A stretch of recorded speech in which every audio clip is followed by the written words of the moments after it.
নমস্কার। ভারতের সাধারণ নির্বাচন 2024 অনুষ্ঠিত হয়ে গেল। এনডিএর জোট সরকারের নেতা হিসাবে রাষ্ট্রপতি ভবনে প্রধানমন্ত্রী হিসাবে শপথ গ্রহণ করলেন শ্রী নরেন্দ্র মোদী। भारत के संविधान के प्रति सच्ची श्रद्धा और निष्ठा रखूंगा। এই নিয়ে টানা 3 বার প্রধানমন্ত্রী। ভারতের রাজনৈতিক ইতিহাসে ভারতের প্রথম প্রধানমন্ত্রী জওহরলাল নেহরুর রেকর্ডকে ছুঁয়ে ফেললেন নরেন্দ্র মোদী। এখানে একটা কথা মনে রাখতে হবে, স্বাধীনতার পরবর্তীকালের যে নির্বাচন, সেখানে কংগ্রেসের বিরোধী দলের ভূমিকা খুবই নগণ্য ছিল, কিন্তু আজ শাসক এবং বিরোধী দুপক্ষই খুবই শক্তিশালী।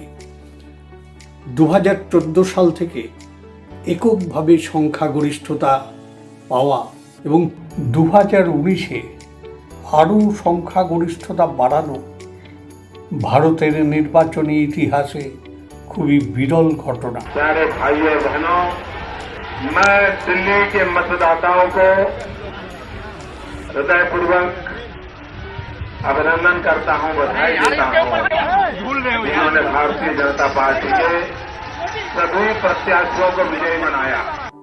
নরেন্দ্র মোদী ভারতের রাজনীতিতে একজন অ্যাগ্রেসিভ প্রধানমন্ত্রী হিসাবে নিজেকে প্রতিষ্ঠা করেছেন। একমাত্র ইন্দিরা গান্ধী ছাড়া আর কোনো প্রধানমন্ত্রীর এই অ্যাগ্রেসিভ ভূমিকা দেখতে পাওয়া যায় না। আমরা আজকে আলোচনা করছি স্বাধীনতা পরবর্তীকালে ভারতের প্রধানমন্ত্রীদের কার্যকাল নিয়ে। পণ্ডিত জওহরলাল নেহরু জনপ্রিয় ছিলেন, কিন্তু তাকেও আমরা অ্যাগ্রেসিভ ভূমিকা পালন করতে দেখিনি। যেমন কাশ্মীর প্রসঙ্গে আমরা দেখতে পাই, ভারতীয় সেনা যখন শ্রীনগরে পাকিস্তানের হানাদারদের বিরুদ্ধে যুদ্ধে তাদেরকে পিছু হটতে বাধ্য করছে এবং পিছু হটতে হটতে একসময় এখনকার যে পিওকে সেই অংশে গিয়ে ওদের তাড়া করে কাশ্মীরকে দখলমুক্ত করার জন্য চেষ্টা করছে, ঠিক সেই সময় ওখানে সিজফায়ার করে ওই অঞ্চলটাকে পাকিস্তানের অন্তর্ভুক্ত করে দেওয়া হয়, যা আজকে পিওকে অর্থাৎ পাক অকুপাইড কাশ্মীর বলে চিহ্নিত। ওইটা কিন্তু তখন যদি ভারতীয় সেনা দখলদারদের ওখান থেকে তাড়িয়ে দিত, ওই অংশটা তবে আমাদের ভারতেরই অঙ্গ থাকত। এটাও একটা ঐতিহাসিক সিদ্ধান্ত জওহরলাল নেহরুর নেওয়া উচিত ছিল ঠিক ওই সময়। এছাড়াও কাশ্মীরে 370 ধারা প্রয়োগ, তখন অনেকেই এর বিরোধিতা করেছিলেন, কিন্তু জওহরলাল নেহরু 370 ধারা কাশ্মীরে প্রয়োগ করেছিলেন। হিন্দু কোড বিল, চরম বিরোধিতা হয়েছিল জওহরলাল নেহরুর বিরুদ্ধে। ভারতের রাজনৈতিক নেতা থেকে সাধু সন্ত সমাজ শুধু হিন্দুদের বহু বিবাহ, মেয়েদের অধিকার প্রদান ইত্যাদি, কেন মুসলমানদের নয়, এই নিয়ে বিবাদ হয়েছিল। অনেকে ইউনিফর্ম সিভিল কোড দাবি তুলেছিলেন, কিন্তু জওহরলাল নেহরু মুসলিম পার্সোনাল লয়ে হাত দিতে চাননি। সেই শুরু মুসলিম তুষ্টিকরণের। পরবর্তীকালে যে প্রধানমন্ত্রীদের কথায় আসা যাক, দুবারের অ্যাক্টিং প্রাইম মিনিস্টার গুলজারিলাল নন্দের কথা বাদ দিলে স্বল্প পরিসরে 1964 থেকে 1966 সাল লাল বাহাদুর শাস্ত্রী প্রধানমন্ত্রী হন। সেই সময় লাল বাহাদুর শাস্ত্রীর নেতৃত্বে ভারত পাকিস্তানকে যুদ্ধে পরাস্ত করে একদম লাহোর পর্যন্ত আমাদের সেনা পৌঁছে গেছিল। আর কিছু সময়ের অপেক্ষা ছিল লাহোর জয় করতে, কিন্তু পরবর্তীকালে ভারতের সেনারা যুদ্ধবিরতি করে ফিরে আসে। কিন্তু লাল বাহাদুর শাস্ত্রী তাশখন্দের সেই ঐতিহাসিক চুক্তি করতে গিয়ে তিনি মারা যান। আজও তার সেই মৃত্যু রহস্যজনক হয়েই আছে। লাল বাহাদুর শাস্ত্রীর মৃত্যুর পর 1966 সালে কামরাজের নেতৃত্বে কংগ্রেসের যে সিন্ডিকেট, তারা পণ্ডিত জওহরলাল নেহরুর কন্যা ইন্দিরা গান্ধীকে প্রধানমন্ত্রী করলেন। শুরু হয়ে গেল ভারতবর্ষে পরিবারতন্ত্রের রাজনীতি। 1967 সালে নিজে সিন্ডিকেট থেকে বেরিয়ে নতুন দল তৈরি করলেন ইন্দিরা গান্ধী এবং লোকসভায় সংখ্যাগরিষ্ঠতা পেলেন। এরপর কিছু সাহসী পদক্ষেপ নিয়েছিলেন, যেমন রাজন্য ভাতা বিলোপ, ব্যাংক জাতীয়করণ ইত্যাদি। এর ফলে ইন্দিরা গান্ধীর জনপ্রিয়তা তখন তুঙ্গে উঠেছিল। 1971 সালের লোকসভা নির্বাচনেও গরিবি হটাও স্লোগান তুলে বিপুল সংখ্যাগরিষ্ঠতা পেয়েছিলেন। পাকিস্তানকে যুদ্ধে পরাজিত করে বাংলাদেশকে স্বাধীন রাষ্ট্র করেছিলেন। এরপরই চাটুকারদের তোলা Indira is India, India is Indira slogan এবং ধীরে ধীরে স্বৈরাচারের দিকে এগিয়ে গেলেন। 1975 সালে জারি হলো এমার্জেন্সি। 1977 সালের নির্বাচনে ভরাডুবি এবং মোরারজি দেশাইয়ের নেতৃত্বে জনতা পার্টির সরকার গঠন। এর পেছনে বিরাট ভূমিকা ছিল জয়প্রকাশ নারায়ণের। এরপর স্বল্প সময়ের জন্য চৌধুরী চরণ সিং প্রধানমন্ত্রী হন। আবার 1980 সালে ইন্দিরা গান্ধী লোকসভায় সংখ্যাগরিষ্ঠতা নিয়ে আবার প্রধানমন্ত্রী হন।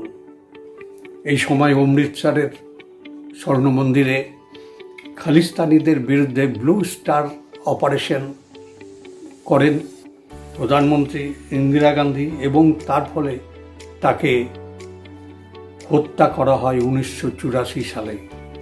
ইন্দিরা গান্ধীর জ্যেষ্ঠ পুত্র রাজীব গান্ধী তখন সহানুভূতির হাওয়াতে 1984 সালে 415 আসন নিয়ে ভারতের প্রধানমন্ত্রী হন এবং 1989 বোফোর্স ইস্যুতে লোকসভায় পরাজিত হন এবং ভিপি সিং প্রধানমন্ত্রী হন। আবার স্বল্প সময়ের জন্য চন্দ্রশেখর প্রধানমন্ত্রী হন। 1991 সালের নির্বাচনে নরসিমা রাও প্রধানমন্ত্রী হন এবং মাইনরিটি গভর্নমেন্ট হিসাবে 5 বছর রাজত্ব করেন। এই সময় 1992 সালে বাবরি মসজিদ ধ্বংস হয়।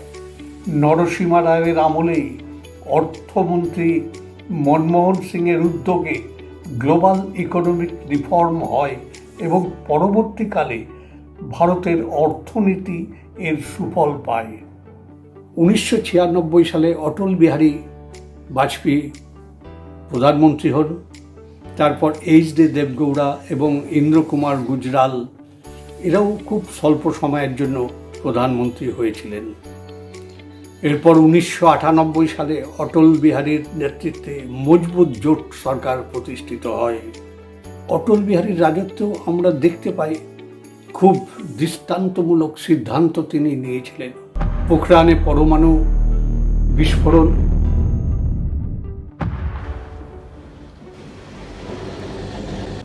Today at 15:45 hours, India conducted 3 underground nuclear tests in the Pokhran range. These tests conducted today were with a fission device, a low yield device and a thermonuclear device. এবং কারগিলে পাকিস্তানকে যুদ্ধে পরাজিত করা।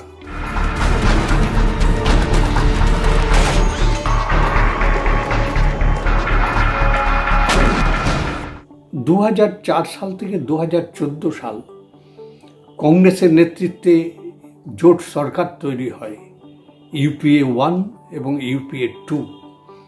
প্রধানমন্ত্রী হন ডক্টর মনমোহন সিং। যদিও অনেকে বলতেন উনি শ্যাডো প্রাইম মিনিস্টার, বাইরে থেকে সরকারটা চালাতেন সোনিয়া গান্ধী। এরপর আসে 2014 সাল, নরেন্দ্র মোদীর নেতৃত্বে ভারতীয় জনতা পার্টি লোকসভায় এককভাবে সংখ্যাগরিষ্ঠতা পায়। 1984 পর ভারতবর্ষে এই প্রথম কোনো দল এককভাবে সংখ্যাগরিষ্ঠতা নিয়ে সরকার গঠন করল। 2019-এও আরও বেশি সংখ্যাগরিষ্ঠতা নিয়ে দ্বিতীয়বারের জন্য প্রধানমন্ত্রী হন নরেন্দ্র মোদী। ওই তার জনপ্রিয়তাও তখন তুঙ্গে। একটার পর একটা যুগান্তকারী সিদ্ধান্ত নিয়েছেন, যেমন 3 তালাক বিল, কাশ্মীরে 370 ধারা বাতিল, 500 বছরের পুরনো বিবাদ মিটিয়ে আদালতের মাধ্যমে রাম মন্দির প্রতিষ্ঠা।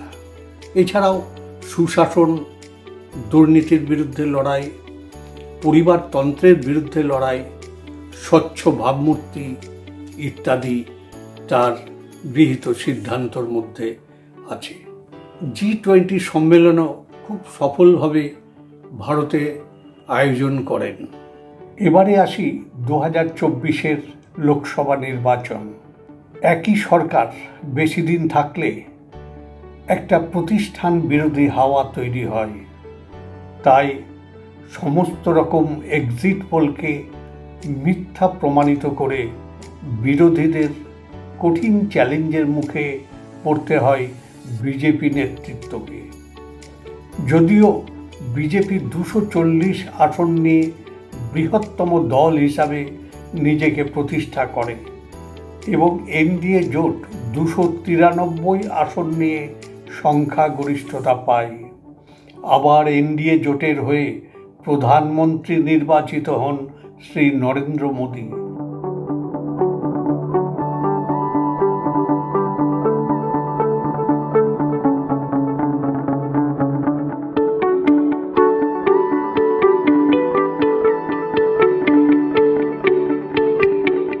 এই নিয়ে পরপর 3 বার ভারতের প্রধানমন্ত্রী জওহরলাল নেহরুর রেকর্ডকে ছুঁয়ে ফেললেন। আজকে মূলত ভারতবর্ষের প্রধানমন্ত্রী যারা ছিলেন তাদের উপরেই একটা ছোট্ট আলোচনা করলাম। বিশদে খুব একটা যায়নি, পরবর্তীকালে যদি মনে হয় আমরা একটা বিশদে আলোচনা করতে পারি।